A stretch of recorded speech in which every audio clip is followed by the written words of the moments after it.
Introduction, I want to reframe it a little bit and basically say that one thing that we all share today is a shared interest in sustainability and innovation, right? I think these are both very complex topics. Throw them together and you've got a real challenge as a leader to deal with. But there's opportunity in these challenges. And I think today, and what we saw yesterday as well, is bringing together thought leaders like yourselves to share best practices and also to find camaraderie. Because innovation is necessary. It's not a nice thing to go through necessarily because it's complicated and you have to be willing to be misunderstood for long periods of time in your organization in order to drive change. And it takes a special kind of character to have that tenacity. I spent the first 10 years of my career actually building my own business. So I had a startup, I scaled it, and I sold it to a private equity firm. The startup was about manufacturing chicken incubators, right? So nothing crazy, nothing super outlandish. It was a sector I knew very little about, but there was a need for it. And I learned about the business and the industry as I went along. And we leveraged a lot of technology and innovation in order to differentiate ourselves, to become a target for acquisition. I actually regret selling the business because I would have loved to have stayed with it to scale it. And I think if you're a founder and you're looking to exit, ask yourself if it might not be worthwhile to stay in that driver's seat a bit longer to really make your vision come to fruition. I actually worked in private equity for about 7 years, where I'd meet with these founders that were so desperate to exit. I mean, they barely had their strategy together, and they were already thinking about the money, right? The big payout at the end. And that long-term thinking is important, especially as we start looking at businesses and how they evolve, which brought me to this garage thinking concept, which is, what have we learned from the titans of industry out there, right? NVIDIA did their earnings last night. Don't know if any of you read up about them. It's a company that's gone through lots of evolutions. They weren't considered a part of the Magnificent Seven. So these are the top 7 innovative market-making companies out there. Netflix used to be part of that list. They dropped off of it. So it's a combination of companies that shift as they gain or lose relevance in the market. And today's presentation is also going to focus on what have we learned from them? Do they still apply this garage thinking idea in their day-to-day operations? And most importantly, what can you get from it? What is the so what for you? Outside of being a consumer of their products, what can you learn from them and apply it in your business so that nothing is stopping you from becoming a member of the Magnificent Seven in the future, right? And if you're thinking right now is that's crazy, why would I ever be in that position? Perhaps it's time for you to think bigger around what you can achieve in your business. And so, by way of introduction, this idea of garage thinking literally stems from garages, right? I had the privilege of working in a startup in Silicon Valley. We were later acquired by a multinational as part of their twin transformation to become a sustainable and profitable business. And there were a lot of challenges around cultural integration, systems integration, strategy, etc. But the reality was that I was myself living in a garage in Silicon Valley because rent is super expensive and I wasn't working at a big tech company. And we were in a garage as well, the company, because garages are cheap. So if you want to have air conditioning in a garage, you just open the front door and that's your air conditioning. But it was very cool because we got to see the scrappy side of building a business. Having worked in private equity where everything is shiny and polished and perfect, it was amazing to be back in that space again. And there was a certain nostalgia and a pride in it because there were massive companies in the valley that started off in a garage. So Apple being one of them, right? Apple's story is awesome. Does anyone know who this person is in the picture? The guy. Does no one know who he is? Okay, so he's the co-founder of Apple, Ronald Wayne. He's the co-founder that you never heard of because he was co-founder for a total of 12 days. So he met Steve Jobs when they were both working at Atari. And he liked Steve's energy and vision for the future. And Steve said, look, I'm 21 years old. I need an older person, 41-year-old. I'm 41 now, so I don't feel old, but I get it. I need an older person to at least give legitimacy to my brand because we're a startup in a garage. And I've got this crazy friend called Steve Wozniak that's a real technical guy. And I think the three of us could do something great together. So Ronald was like, sure, I've got nothing to lose. And they started Apple together, the three of them. He was a 10% shareholder. And he'd had a few setbacks in his career. One of them was a slot machine business that didn't work. And 12 days in, he sat down with the Steves and said, look, I don't think I've got the stomach for this. You guys are a bit maverick in your approach to business. I'm rather going to sell my shares back to you. So he had 10% of Apple, which he sold back for $800. Does anyone know Apple's market cap? It's $3.45 trillion. You're looking at the richest person in the world, richer than Elon Musk. Elon's a $300 billion guy. So he's $50 billion shy of what Ronald Wayne could have been had he stuck it out with Apple, all right? Ronald's got a bit of a poor track record of spotting great opportunities and not really seizing them because he sold the original partnership agreement between the three of them for $600, and that later sold at auction for $1.6 million. So, he's great at spotting opportunities, but just very clumsy at fulfilling them. And so we go through this list of stories of companies that started with very little and then scaled on.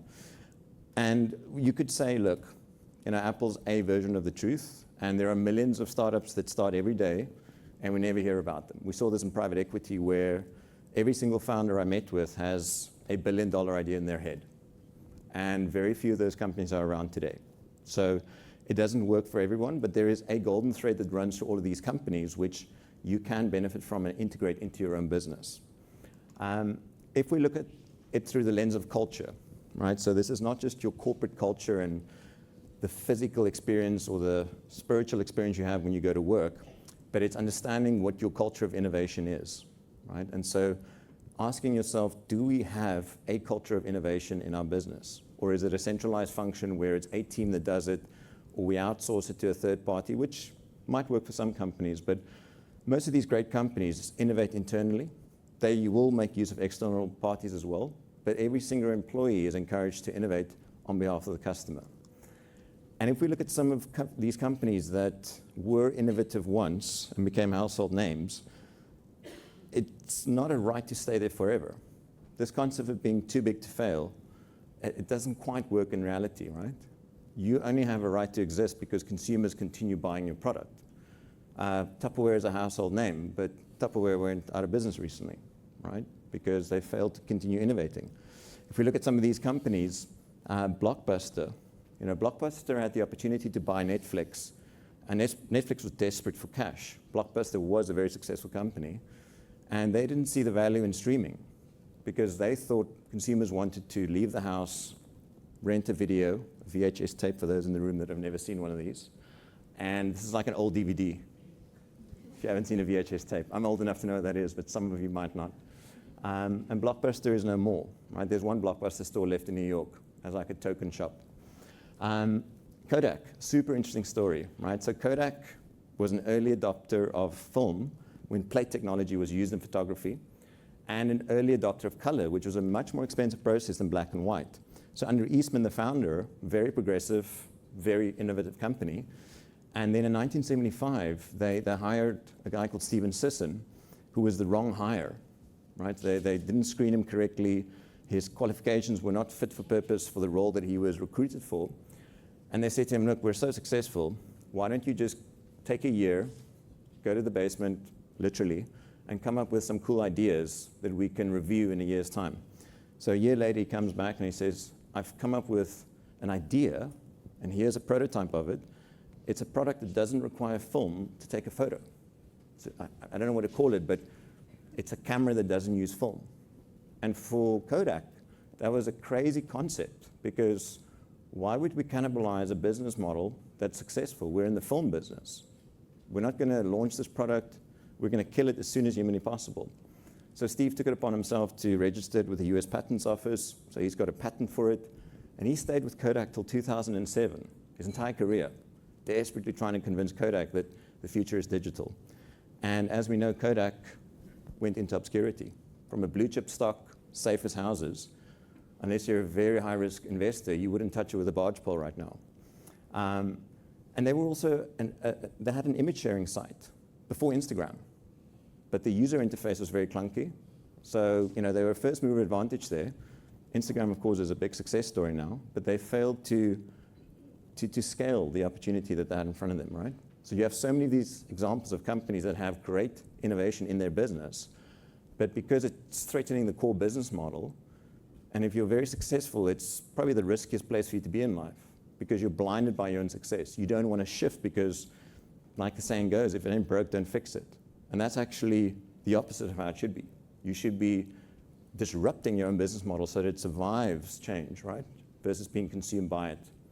Nokia, another example of a household name, Nokia at one stage had 50% market share. 50% of handheld phones in the world was a Nokia. That's insane. Apple and Samsung don't enjoy that level of market share, right? But Nokia had great hardware, terrible software, and poor leadership, to be quite frank. And even if they got bought out by Microsoft, and Microsoft after 2 years decided actually, we're just going to see this as a tax write-off, right? So in spite of being amalgamated into a very successful company, part of the Magnificent Seven, there was something fundamentally wrong with their innovation roadmap that they were on. And we can go through the list. MySpace got usurped by Facebook. MySpace was first to the market. Facebook had them for lunch. Yahoo was the first search engine, got replaced by Google. There will be many more companies that today of market makers or market leaders that could be added to this list. And so it brings me to one of the case studies for today. Can anyone guess which company this is? I love it when there's of course we know what it is. It's Amazon, right? But outside of the sign, the reason why I put this up, and there are some spelling errors because fortunately artificial intelligence has not yet reached artificial general intelligence, but it's the two pizza team model, which Amazon is world famous for, right? And you may have come across this or you may have heard of it. We're going to do a bit of a deep dive into what that is. But Amazon's founding story is another fascinating one. So Jeff Bezos in 1994 came up with this idea to start selling books online. And his vision was to be the largest online retailer of books, which doesn't sound like a very exciting proposition today, but back in 1994, it was transformative. And in 1995, he had to go and find additional funding for Amazon because it was running out of money. And once you've exhausted the first round of funding, which is family, friends, and fools, you then have to start working with institutional investors that are a bit more savvy. And the story goes that he was pitching his idea to 50 different investors, and 20 were excited by the idea of what Amazon could be. And in exchange for $1 million, they would get 20% equity in the business, so valuing Amazon at $5 million. And most of his time was actually spent explaining what the internet was to investors. They were very curious about this idea to sell books in the digital space, but what was the internet? What's this thing that you're talking about? So back in 1995, this was a very new topic. It hadn't really reached close to where it is today in terms of an everyday thing, right? And it reminds me of some of the stories around artificial intelligence where we're having to explain a lot of times around what are we trying to position it as, how does it benefit you, what is the thing behind it that drives it? And we scale through, how Amazon kept building that culture of innovation. So, Jeff's a great leader, and Andy now in his current role, but when you reach 1.5 million employees, how do you get everyone to be an innovator, right? Because you're not at the hub in Seattle where all the innovation happens. You need to be innovating in Cape Town, you need to be innovating in London. How do you do that? So Amazon came up with their leadership principles. So they have 16 leadership principles. They had 5 originally, and then they added as the years went by. And leadership principles at Amazon are very much part of the DNA. It's how they hire, it's how they promote. It's used in the vernacular, emails, conversations, public speaking. It's in every facet of the business, right? Customer centricity is another big focus. Okay? Amazon's mission is to be the most customer-centric company on the planet. Always working backwards from you as the customer to determine what is it that you need and how can they build it for you. So about 90% of Amazon's innovation comes from the customer, just listening to what the customer needs and building it. And about 10% is demand push. It's coming from a room in Seattle or a room in London where an idea has been created and we're now going to push it into the market. The Kindle is an example of that. right? So the Kindle was a product that was misunderstood by the management team at Amazon. It's Jeff's idea. He wanted to push into the e-reader space. But back in 2007, books were about 25% of Amazon's revenue. It's not that long ago. So 25% of Amazon's revenue came from the selling of books. So here we have another Kodak moment. You're wanting to cannibalize 25% of the business's revenue by launching an e-reader. Jeff, that sounds like a horrible idea. So a CFO tried to rally the board against Jeff, and Jeff, being a 20% shareholder, pushed back and fired the CFO and said, we're going to do this because this is the future. And that led to more experimentation in the business and moving away from being the world's largest online bookstore. Right? That vision was too small now, given where the business is. AWS, Amazon Web Services, Amazon's push into cloud in 2006 was another example of Wall Street being dead set against this idea that Amazon, that's an online retailer, should push into the cloud space. It's too complex, too many moving parts. It's not their speciality. And again, having the vision to be comfortable with being misunderstood, even by shareholders, to keep pushing, because it's your business, you have the vision, you need to drive that change. And thankfully they did, because now, as of the last earnings report, Amazon Web Services generates $100 billion a year in revenue for the company. So that's sizable growth over 18 years. So key takeaways really, staying customer-centric, which sounds so obvious, but in lots of corporations, you start worrying about who's doing the right thing versus what's right for the customer. Too much politicking, too much worrying about your manager or their manager, versus saying, actually, the person that keeps the lights on is the customer, right? That's all that matters. Everything else is white noise. I want to lightly touch on product management. So the product manager within Amazon is a very key individual. And as you look at enabling your teams to innovate for your customers, you've got to have a very strong leader in that team that has a holistic view of the business and is not just a product manager. If you go through this list of qualities, the most important one is they are the voice of the customer, right? So they represent the commercial realities that the customer is facing, and they're able to articulate that back to the organization. So think of your teams as truly being the customer telling your organization what needs to be done. If the customer were to walk into a product management meeting, would they be horrified by what they're listening to? Right? Are the features being focused on versus the user interface, right?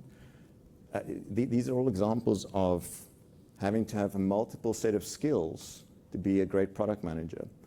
And this is, again, it's just for visualization, but if we look at two of these qualities, understanding the customer vision and need. So you're launching a new product that is a game changer in your sector. Are you able to articulate what the customer's need truly is? Right? Apple is famous for saying customers don't know what they need until they're given something. So that's a bit of a challenge, right? I think the more mature version of this is to ask yourself, if you were to interview 100 customers, what would be the consistent theme that you see from them as a need? And what role can you play to create that, satisfy that need? And then people management and strategy. Again, with tech evolving at the pace that it is. Earlier on, we heard about psychological safety from Google. This is something EQ in the workplace, right? How do you create a fail-fast culture? I did some work with a German company where the CEO was quite direct with me and said, we don't fail at our organization. If you fail, you get fired, right? And I said to him, that's why you're in the position you're in. You're a laggard because of that. You're not experimenting enough internally, and you're too afraid to accept that sometimes you're going to make the wrong mistake or the wrong decision. That's a mistake. Learn from it. At Amazon, they have a correction of error document. So when you make a mistake, quote unquote, it gets documented and shared with the whole organization. It's not a public lashing, right? It's not the scarlet letter you're being painted with, the A for Amazon. But it's an opportunity to not have your peers step into the same traps that you did, right? And so it's a learning opportunity if it's seen in that context. So this is one of my favorite images that, for me, sums up oftentimes what we're trying to achieve in our daily lives, right? It's very inspiring to think big, but it's super important to start really, really small with something that you control and then scale that effort so that you can influence the rest of the business. And if you're an overthinker like I am, this kind of visualization really helps because you get out of your head, you get active, and you start rapidly experimenting. So, and this is a visual from a book called Atomic Habits, another great read if you've not had the time to read it. But small efforts every day add up, especially if you compound them. But it works both ways. So at Amazon, they talk about day one and day two thinking. Day one is entrepreneurial. You are risk-taking, calculated risk-taking. You are customer obsessed. You're willing to be misunderstood for long periods of time because you have a very clear vision and you can articulate it and you can action it. Day two is apathy. And in Jeff's words, day two is death. Right? Day two is the systematic breaking down of your organization to a point where the good people start leaving and the wrong people stay. And we've all worked in organizations where we start seeing the good people leave, and it's a terrifying reality because it's just a matter of time before the whole system breaks down. So you want to make sure that every day you're challenging the status quo to make sure that that day one mindset is key and that you're improving. Even if it's small improvements, it's better than nothing at all. Back in 2018, when Amazon was only $1 trillion company, Jeff Bezos said, Amazon will one day go out of business. It will go bankrupt. Right? This is a big statement to make for a CEO of one of the most successful companies in the world. And he was quite direct about it and said, if we don't keep innovating, if we don't keep staying customer obsessed, someone else will take over our position. They'll take over our market in totality or in small chunks, but eventually we will go out of business.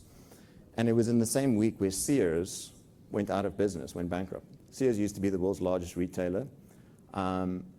And so in the 5 years since that statement was made, Amazon has doubled its market share and market cap. It's now a $2 trillion company. It's more profitable than ever. You know, we couldn't be further away from a day two state. But it's that paranoia of saying, just because Amazon is a large corporate, just because it's successful, just because it has a customer base today, does not guarantee its future in any way, shape, or form. Right? It's a privilege to have a customer, it's not a right. And if we consolidate that into simple, actionable steps, it's looking at the team culture that you have in your organization. So not just the official tagline of your organization and what it stands for, but if you were to take a random team and you would ask yourself, what does that team represent? Is there consistency in how they work? Do they share a common culture? What kind of language is used to describe events as they unfold? How interoperable are the teams, or are they quite siloed in how they work? These are all concepts around agility that's really important to embrace. Educating your teams as well. So especially as we start seeing a rapid evolution of the technology stack that's available for innovation. We've listened to some of the concepts and concerns today around AI and whether it's applicable or not applicable. There's always going to be a new tech stack that you have access to, right? In 5 years' time, we won't be talking about AI, we'll be talking about something else, right? Did anyone spend any time in the metaverse last night? Anyone? So the metaverse this year was going to be, for every $1 spent, $1 in $7 was going to be spent in the metaverse this year. That was the prediction 5 years ago, right? It didn't happen. Who's got a 3D printer? Right? What do you use it for, Mask? Just play around. Play around, exactly. Fixing things, yeah. So the whole vision behind 3D printers was that logistics was going to come to an end, which is very practical if we live on the moon where logistics is an issue, but we're not there yet. So great tech, but didn't really reach the tipping point we were looking for. Blockchain is another one, right? I made the decision about 10 years ago to become a blockchain expert. That's gone through peaks and troughs over the years, right? So with all of these technologies, it's looking at them, learning about them, integrating them into your business, but not falling in love with them to the point where you predicate your entire business model on it, right? And it's hard to build in that agility, but you've got to be able to factor things in, experiment with it, and then see if it's going to help you scale or not. It's important to create a data-driven culture as well. Metrics. If you can't measure it, you can't manage it. It's a very, very famous saying. and whether that's sustainability or revenue or ideation, make sure that there is a codifying of how you do things and there's a data-driven aspect to it so you can measure it. And then choosing the right project. So there's never a shortage of challenges in any business. I think if you were to go through the list of all the challenges in your business, you could put together a very long laundry list. But the reality is that you've got to find the project that you feel is going to help you differentiate your business. I tend to choose the highest risk and ideally where others have failed, because it's a way to really showcase, if you back yourself, that you can make a material difference in the business. It may not sit with your risk appetite, but decide where you land on that continuum. And then scaling it. So it comes back to, it's no point in doing something if it's only going to have a very limited, small-scale impact, right? You have to think about how you can scale this and to make it scalable, right, beyond yourself. Removing ego to say, if I was not running this project and there were 200 or 3,000 or 50,000 other people involved, what would it look like? What would be some of the constraints we face? I'd love to open up to Q&A, because I know we've got a few minutes left before we close up.